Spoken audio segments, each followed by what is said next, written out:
नमस्कार विद्यार्थी मित्रांनो, स्वागत आहे तुमचं तुमच्या यूट्यूब चॅनल प्रवेश SSC मध्ये. विद्यार्थी मित्रांनो, नागपूर ग्रामीण पोलीस भरतीचे जे विद्यार्थी आहेत त्यांच्यासाठी अतिशय आनंदाची बातमी आजच्या व्हिडिओमध्ये घेऊन आलेली आहे. तुम्हाला फ्री राहण्याची सोय विद्यार्थी मित्रांनो आजच्या व्हिडिओच्या माध्यमातून सांगणार आहे. त्याचबरोबर तुम्हाला सेंटरपर्यंत ग्रामीण मुख्यालयापर्यंत कशा प्रकारे पोहोचायचं आहे, जिथे तुमचं ग्राउंड आहे त्याची सुद्धा संपूर्ण इन्फॉर्मेशन आजच्या व्हिडिओमध्ये मी तुम्हाला सांगणार आहे. विद्यार्थी मित्रांनो, तुम्ही इथे पाहू शकता, हा एक ग्राउंड आहे आपला. इथे तुम्हाला राहण्याची सोय हा इथे आतमध्ये आहे. तुम्हाला ते हॉल सुद्धा दाखवणार आहे. सर्वात पहिले मी ते दाखवतो तुम्हाला ग्राउंड. हा ग्राउंड तुम्ही पाहू शकता, हा ग्राउंड आहे. 320 मीटरचा ग्राउंड आहे. इथे आल्यानंतर सुद्धा जर तुम्हाला वाटत असेल प्रॅक्टिस करायची आहे तर ह्या ग्राउंडमध्ये सुद्धा तुम्ही प्रॅक्टिस करू शकता. इथे विद्यार्थी तुम्हाला दिसत आहेत, प्रॅक्टिस करून राहिलेले आहेत. त्याचप्रकारे तुम्हाला जर वाटत असेल तुम्हाला एक्सरसाइज करायची आहे किंवा तुम्हाला असं लॉंग रनिंग करायचे आहे तर त्यासाठी सुद्धा इथे तुम्ही करू शकता. 2 दिवस अगोदर आलेच चालेल. इथे तुम्ही तुमचं रनिंगची प्रॅक्टिस सुद्धा इथे करू शकता विद्यार्थी मित्रांनो. त्याचबरोबर आता जिथे तुम्हाला राहण्याची सोय आहे ते तुम्हाला हॉल दाखवतो मी इथे. हे हॉल आहे विद्यार्थी मित्रांनो, ललित कला भवन म्हणून हे हॉल आहे. तिथेच तो ग्राउंड बाहेर दाखवला, त्यानंतर हा एक हॉल आहे. इथे विद्यार्थी तुम्हाला पाहत आहेत, इथे विद्यार्थी थांबलेले आहे. इथे फ्री राहण्याची सोय आहे, त्याचबरोबर बाथरूम वगैरे सगळं सोय आहे विद्यार्थी मित्रांनो. त्याचबरोबर आता इथे सध्या मुलांचं फिजिकल चालू आहे तर मुले थांबले आहेत. त्याचबरोबर मुलींचं कन्फर्मेशन यायचे त्यांच्यासाठी सुद्धा इथे थांबायचं आहे.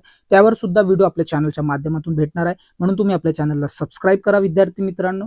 आणि जर इथे त्याचं जसं आता फिजिकल मुलींचं सुरू होणार त्याचे इन्फॉर्मेशन सुद्धा तुम्हाला आपल्या चॅनलच्या माध्यमातून भेटणार आहे. अशा प्रकारे व्हिडिओ बनवून तुम्हाला व्हिडिओच्या माध्यमातून तुमच्यापर्यंत व्हिडिओ पोहोचणार आहे विद्यार्थी मित्रांनो. आता प्रश्न होते विद्यार्थ्यांचे की सेंटरपर्यंत पोहोचायचं कसं. सर्वात पहिले स्टेशन पासून सांगतो, नंतर बस स्टँड पासून सांगतो.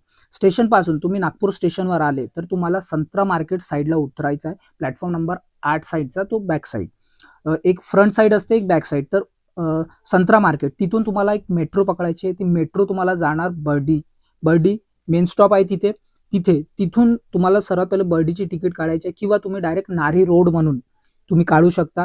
जर बर्डी काढला तर तिथून एक आणखी तिकीट काढावं लागेल. जर तुम्ही डायरेक्टच एक तिकीट काढायचे नारी रोडला, ते तुम्हाला पोहोचतील. बर्डी नंतर एक तुम्हाला मेट्रो चेंज करायची, ते मेट्रो डायरेक्ट नारी रोडवर येते. नारी रोड पासून तुम्हाला जो सेंटर आहे आपला ते 1 ते 1.5 किलोमीटरचा जवळपास येईल विद्यार्थी मित्रांनो. तुम्ही पायी जाऊ शकता किंवा ॲटोने सुद्धा जाऊ शकता. ॲटोवाला 20 रुपये तुमच्याकडून जवळपास घेईल.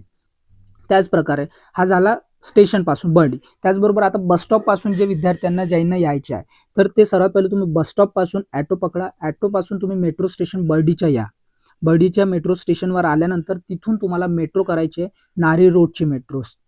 तिथून नारी रोडला तुम्ही उतरलं, नारी रोड पासून तुम्हाला सेम तसंच ॲटो किंवा तुम्ही पायदळ सुद्धा येऊ शकता. 1 ते 1.5 किलोमीटरच्या अंतरावर आहे विद्यार्थी मित्रांनो. तुमच्या पहिले सेंटरसाठी एक रस्ता आहे, पण तुम्हाला हे राहण्याची सोय जिथे ललित कला भवन आहे तिथचं मी सांगत आहे सर्वात पहिले. कारण तुम्ही याल 1 दिवसा पहिले 2 दिवसा पहिले तर तुम्हाला राहण्याची सोय तिथे ललित कला भवनमध्ये असणार. किंवा तुम्ही तुमचं मॅप सुद्धा लावू शकता विद्यार्थी मित्रांनो. मॅपमध्ये सुद्धा तुम्ही जवळच आहे तिथून. त्यानंतर तुम्हाला बाहेर निघाला तिथं फल फ्रूट भेटणार. त्याच्यानंतर एक नई बस्ती म्हणून आहे, तिथे तुम्हाला खाण्याची सोय सुद्धा आहे. स्वस्त तुम्हाला बिर्याणी खायची आहे, बिर्याणी खा. तुम्हाला जे खायचे आहे ते स्वस्त 70 रुपये हाफ, 80 रुपये हाफपर्यंत तुम्हाला बिर्याणी भेटणार विद्यार्थी मित्रांनो. 100 रुपयापर्यंत पूर्ण पोटभर तुमचं जेवण होऊन जाईल. त्याचप्रकारे आता इतवारी स्टेशन पासून जर तुम्ही येत असाल तर इतवारी रेल्वे स्टेशन पासून कशा प्रकारे तुम्हाला इतवारी रेल्वे स्टेशन पासून डायरेक्ट तुम्हाला ऑटो पकडायचा, तो 20 किंवा 30 रुपये जास्त सुद्धा सांगेल विद्यार्थी मित्रांनो एकटं असण्यावर. कारण तुम्हाला माहीत नसते 50, 60, 100 तर कितीही सांगू शकतात. पण जर तुम्ही जास्त विद्यार्थी असाल तर तुमच्याकडून 30 रुपये ते घेतील विद्यार्थी मित्रांनो. जर तुम्ही बार्गेनिंग करू शकता तर करू शकाल, पण जास्त एक असेल तर तुम्हाला होऊ शकते की जास्त सुद्धा पैसे सांगू शकतात विद्यार्थी मित्रांनो. ते डायरेक्ट तुम्हाला ललित कला भवन म्हणाल तुम्ही, ते तुम्हाला डायरेक्ट तिरपुडे हॉस्पिटलचा बॅक साईडला येतो विद्यार्थी मित्रांनो. तिथे तुम्हाला ते पोहोचवतील. अशा प्रकारची इन्फॉर्मेशन होती. जर तुम्हाला काही आणखी क्वेरीज असेल ग्राउंड रिलेटेड तर विद्यार्थी मित्रांनो त्याची सुद्धा इन्फॉर्मेशन आपल्या चॅनलच्या माध्यमातून तुम्हाला भेटणार आहे. अशा प्रकारच्या इन्फॉर्मेशनसाठी आपल्या चॅनलला सबस्क्राईब करा, व्हिडिओला लाईक करा, शेअर करा, कमेंट करा आणि बेल आयकन सुद्धा प्रेस करा. आपण भेटू नंतरच्या व्हिडिओमध्ये. Thanks for watching. जय हिंद, जय भारत, जय महाराष्ट्र.